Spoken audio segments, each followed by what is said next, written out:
Sterile processing itself has very little ability to affect the problem of dried soils. It's really all the other departments that must work together to help Central Sterile to have a better process when the instrumentation finally arrives.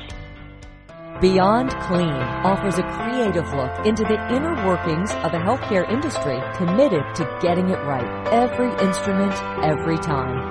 Join us every week as we explore the hidden world of one of the most important aspects of safe surgical care. And now your hosts, Michael Matthews, Hank Balch, and Justin Poulin. This week on Beyond Clean, we speak with Peggy Spitzer, Clinical Education and Technical Support at Certol International. Peggy is a Colorado native with over 30 years of combined experience as a healthcare provider and educator, holding degrees as a licensed dental hygienist with bachelor's and master's degrees in adult education. She provides education programs across the U.S. to sterile processing and APIC chapters, focusing on helping clinicians use cleaning chemicals safely and effectively. She is proud to promote education and certification in central sterile processing.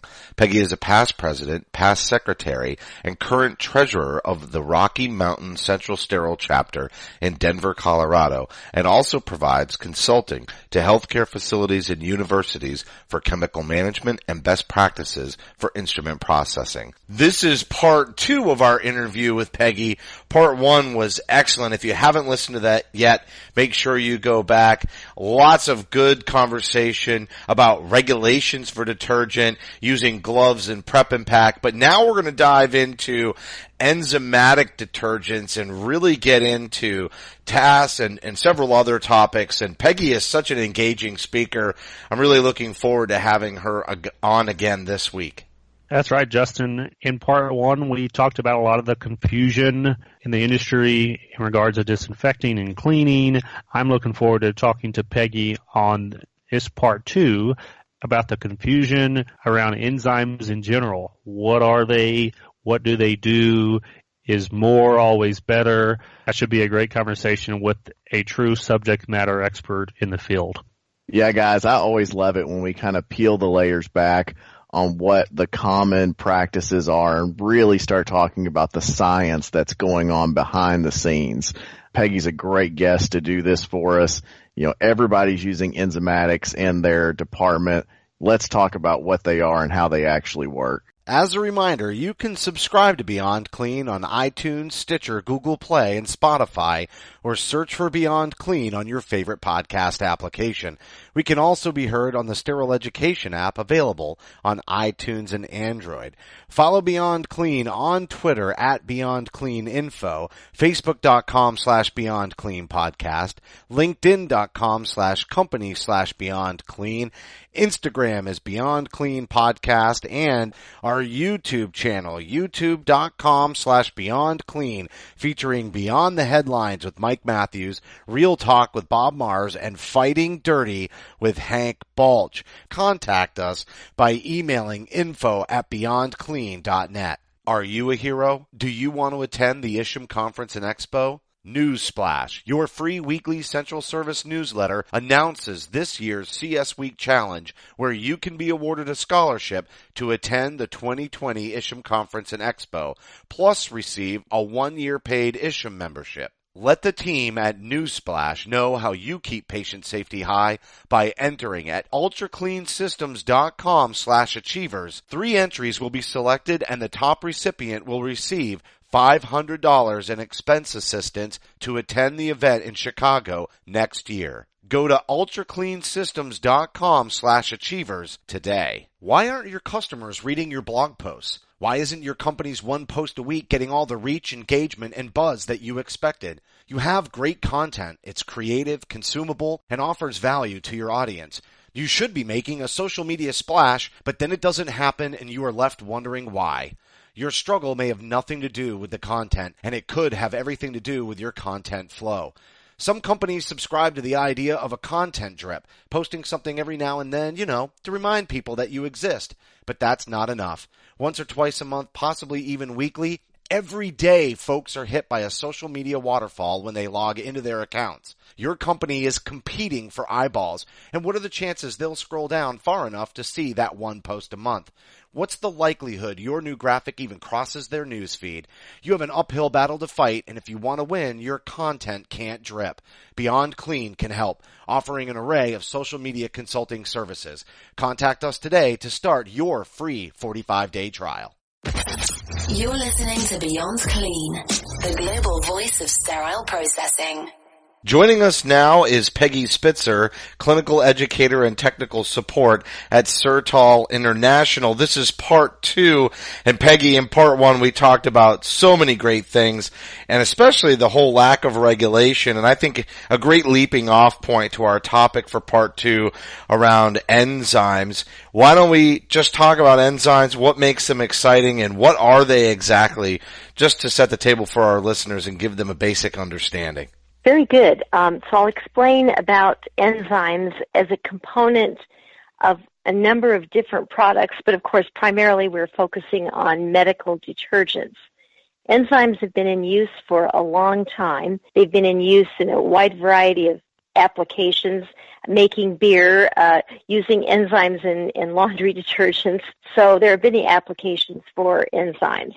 But primarily what they are is enzymes are proteins. They're organic. They're natural substances. Enzymes are found in many different types of things in organic, natural substances. So enzymes are found in human persons inside of our digestive tract, and they break down proteins, fats, etc. And that's basically what we're using enzymes for in medical detergent. Enzymes are in there to help the detergent work better, and especially to help the detergent work better at a neutral or very gentle pH. We used to have a lot of applications for alkaline detergent, and alkaline detergent is still very useful, but it does tend to be more aggressive, and is especially more aggressive on certain types of soft metals. So it was found that if we added enzymes to detergents, we could get a little boost of cleaning power and make the detergent somewhat closer to neutral pH, which is approximately 7 to 8 pH. The enzymes like that neutral pH, as well as making them work more effectively. So enzymes, because they're organic, they do have certain characteristics. Enzymes are like people. They like to be comfortable. They don't want to be too hot. They don't want to be too cold. If they're too cold, they tend to slow down and not work very effectively. But when they are warm and ready to work, then they are helping the detergent to actually attack various targeted organic substances to break them down, just as enzymes do in human digestion. So enzymes are very targeted. Protease attacks proteins, lipase attacks fats, and amylase attacks starches. So all these enzymes are present to help break these soils down in this very gentle, neutral pH medical detergent. And it was found that by using these enzymes in detergents, that it would make the detergent more effective in breaking down especially fatty soils in endoscopes, and endoscopes were too delicate to be cleaned with aggressive alkaline detergent. So they became more and more popular as they were found to be so effective in attacking these various types of soils. So, Peggy, you're kind of walking us into what I'll call the great cleaning debate. So even with this exciting application now of enzymes in the medical space and in detergents, there's still a raging conversation out there. To enzyme or not to enzyme, that is the question. Or in another way, how many enzymes is enough? Are we good for a single, or is the more the merrier? Can I get by with a surfactant alone? Can you kind of help settle that debate, or at least get us started on a little perspective? Yes, we can talk a little bit about where enzymes are really useful, and do you really have to have them for everything? First of all, I would like to also clarify that although enzymes are very useful, they do have their certain aspects of handling that can make them less useful to the hospital setting, depending on how they've been handled. And also, enzymes are somewhat of an issue to the medical detergent manufacturer. And let me address that second thing first. Organic enzymes are not easy to handle. And because they're not easy to produce and handle, there is a certain cost to putting enzymes in detergents. There's been an effort over many years now to develop more effective surfactants that would work in breaking up soils without having to have enzymes present. Because although enzymes are very useful, they certainly do add to the cost of a medical detergent. On top of that, the medical detergent also becomes more of an issue for shelf life. Enzymes, again, are organic. They don't last indefinitely. And to make matters more interesting, the protease part of the enzymatic content will actually affect other enzymes. Let me repeat that. Protease enzymes, by their nature, eat protein. Enzymes are protein. Therefore, the various enzymes, protease enzymes, will actually cannibalize or break down other enzymes in the formula. And that is exactly why enzyme detergent does have a very definite shelf life. And the fresher it is, the more active it is. So what enzymatic detergent manufacturers must do is a delicate balancing act of how to formulate the product, how to have preservatives in it, and have other agents plus compatible surfactants. And all of this is additional cost to the detergent manufacturer. So to have a really good quality enzymatic detergent is not a cheap process. So I would say that this is probably one aspect to the movement, as it were, of trying to develop detergents that have better surfactants and therefore get around the whole aggravation of having enzymatic content in manufacturing medical detergents. But there are some aspects to enzymatic detergents that users need to be aware of.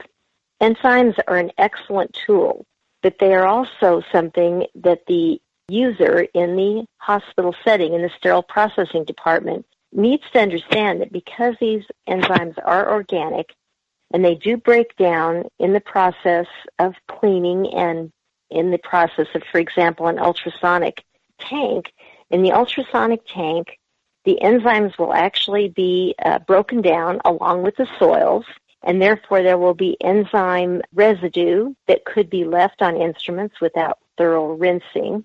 And this could theoretically at some point contribute to endotoxin. It can also contribute to enzyme residue that could be a serious problem if not thoroughly rinsed on certain types of devices and instruments.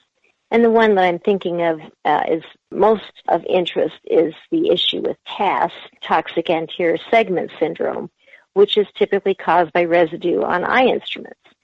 So what this really points us to with all chemical products is the importance of rinsing.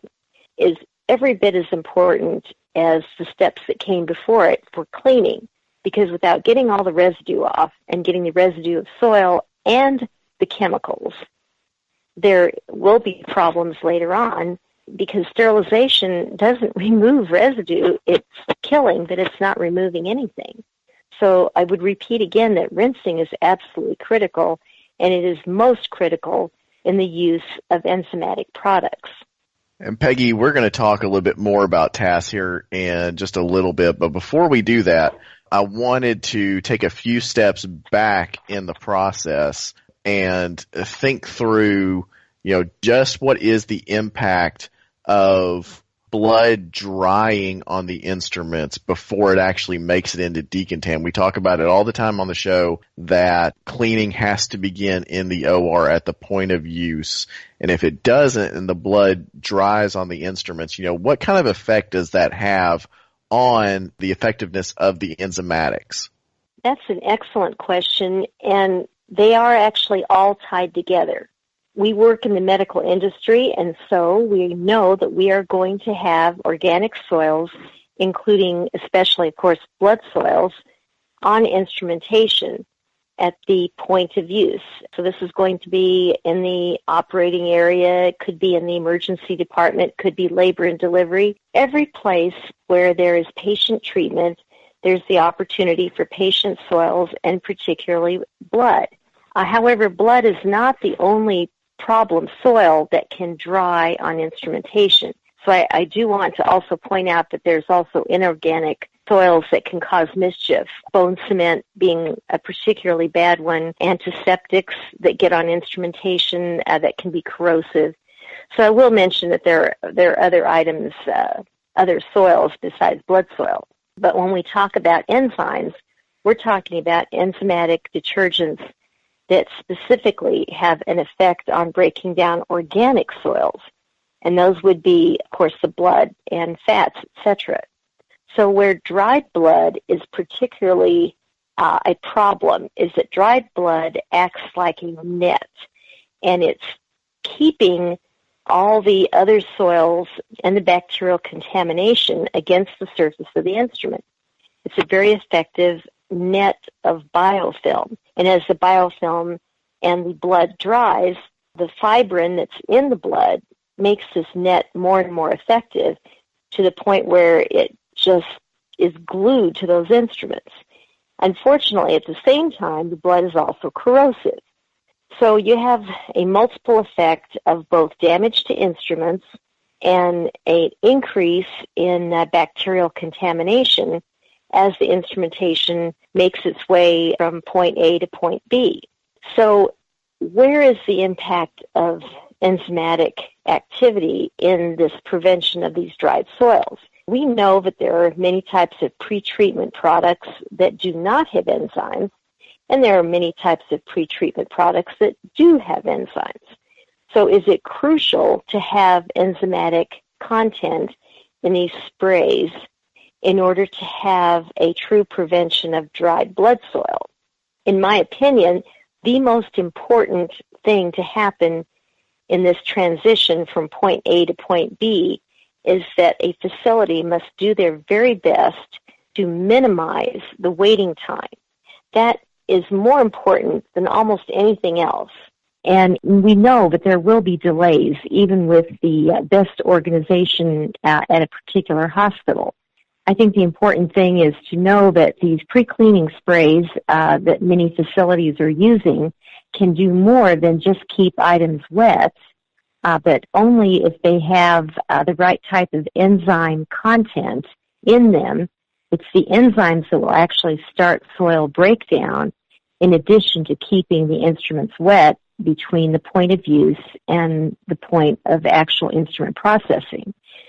The idea here is if the enzymes are breaking down soils during transport, this will actually help reduce corrosion and biofilm.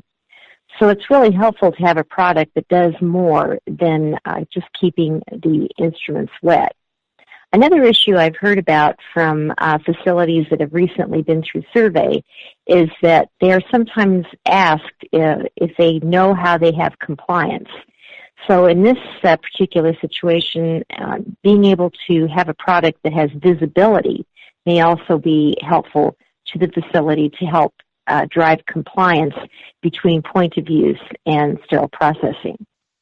Yeah, that's a great point. And I'll even go back to an interview that we had with Bob Mars from Asculap, and he was describing when he was a manager, one of the things, and I believe this is correct, guys, I hope I'm referencing the right interview, but I'm pretty sure he had sent a liaison up, especially during those orthopedic cases, to go pull the instruments out of the OR even during the case, and again, especially the long ones, because of that very reason. We know point of use is so key. We know the Joint Commission is really targeting on that now, and I thought Bob's point, and I'm surprised when you talk about throughput and just the way that the department, just the way that the system is set up, you always hear about bottlenecks being caused by push through, and so everything's just stopping and it backs up like you described. It's backing up at the dedicated elevator, it's backing up in decon, but if you take that extra effort, and you're just describing that situation, that the paradigm as it stands today does not encourage sterile processing to be involved in part of the solution with this point of use cleaning. I just thought Bob was doing something many, many years ago that was really, I'd say, forward thinking. And I would be surprised if over time we don't see a little bit more blending of those two departments, and that there's somebody that's actually responsible for pulling the instruments out and ensuring that. And you make a great point about the point of use and the prevention of dried debris being the real key point of emphasis for success with infection prevention and the formation of biofilms. It is the prevention of dried soil is a true multi-department mission. It really takes every part of the hospital to make that particular activity work properly. And I think it's really unfortunate that the issue of dried soil and instrument damage and everything else that goes with it, that's really been laid on central sterile processing in the past, when in fact they have almost nothing that they can do. By the time the instrumentation gets to central sterile processing, the damage has been done. The soil is dry. The biofilm is there. Central sterile processing can do very little at that point. It is really a team effort by the entire facility, and this is where I think infection prevention is actually a crucial department to get involved in this process of preventing dried soil. And as the representative of a company that manufactures a product, I will also surprise departments by telling them that product is only one part of this. In fact, is actually a relatively small part of the solution, because it takes the actual cooperation and motivation of the folks at point of use. If the folks at point of use do not understand their role in preventing dried soil, and therefore being able to have good instrumentation come back to them, they will not be motivated to participate. They'll just keep sending dried soil on instruments down to central sterile processing and expecting them to do something with it. It's really quite maddening if they don't understand how important their role is. And unfortunately, those are some of the big headlines across the country when there's major quality issues. If it's not endoscope reprocessing, we have dirty instruments coming back to the OR. And you're right, the question, typically starts back in sterile processing. What's going on there? But if you look at some of these reports, even the CMS report that came out of Detroit Medical, it all went back to the OR room and all this non-compliance at the point of use. And not to throw the OR under the bus, because you're right, this has got to be a concerted team effort. It's not just one team's fault. It's that whole continuum and the whole chain of command. But I would not be doing our listeners justice if I did not get you, at least for a couple of moments here, to talk also on the challenge of TAS. I know you mentioned it earlier, but besides the endoscope reprocessing challenges, I think this is one of the more frightening ones, and it's also the ones that is on the radar of surveyors, but then also on the radar of hospital administrators who want to do the right thing when it comes to protecting their patients. So if you would, talk a little bit about some of the challenges that you're seeing out there, maybe some non-best practices, and then if you have some solutions or some tips for how folks can work through confronting this challenge of TAS. First, I'd like to explain that TAS is an issue of a microcontamination that occurs on microsurgical instruments, with the biggest impact in the area of eye instruments. So ocular instrumentation is typically our target when we're talking about TAS. This is because the amount of contamination that it would take to cause a problem is just so tiny. It takes so little material to cause a very, very big problem. We probably have microcontamination on a lot more instrumentation than we realize. I don't know if there's been any research. I certainly haven't run across anything that identifies microcontamination in other types of surgical sets and so forth, where it has the impact that TAS has had on eye instruments. We do know that there have been some studies showing the effects of lint and other types of materials. I know I've seen those from certain other speakers that I've listened to, in particular at the ISHM conference. So in the area of TAS, what causes TAS are a number of different types of contamination. And this would include those microfibers, tiny bits of lint, viscoelastic material that's used during the eye surgeries. Sometimes this is caused by, unfortunately, facilities trying to reuse cannulas and other tiny microscopic devices that are basically either single-use or are so difficult to clean that they should be single-use. So there's some problems there with some improper cleaning of single-use devices and materials, and that would be a big issue. And then the issue of TAS that's related to enzymes is the fact that the enzymatic material, as I had mentioned earlier, is organic, that enzymes do break down. They break down each other as well as coming apart during just the cleaning process and sonication, and that some of this end product is endotoxin. Endotoxin is really not viable. It is not alive. You can't kill it like a virus or a bacteria. And that really makes it dangerous because any tiny amount of it can cause some really serious problems. So whether the enzyme detergent was used or not, we're not really sure if that was the major cause of some of these TAS outbreaks. But any type of detergent and chemical residue could potentially cause TAS, along with these microfibers, little bits of lint or viscoelastic. So the ultimate decision has been made by a number of organizations and facilities to tell our instrument processors, eye instruments, that they should not use enzymatic detergent as a precaution. I think this is actually a very reasonable stance to take because eye instrumentation, although it certainly can be contaminated and some of the material is certainly needs to be cleaned off, it does not take the extra firepower of an enzymatic detergent to do that cleaning. There are even facilities that have elected to forego using any types of detergent for the eye instrument cleaning process.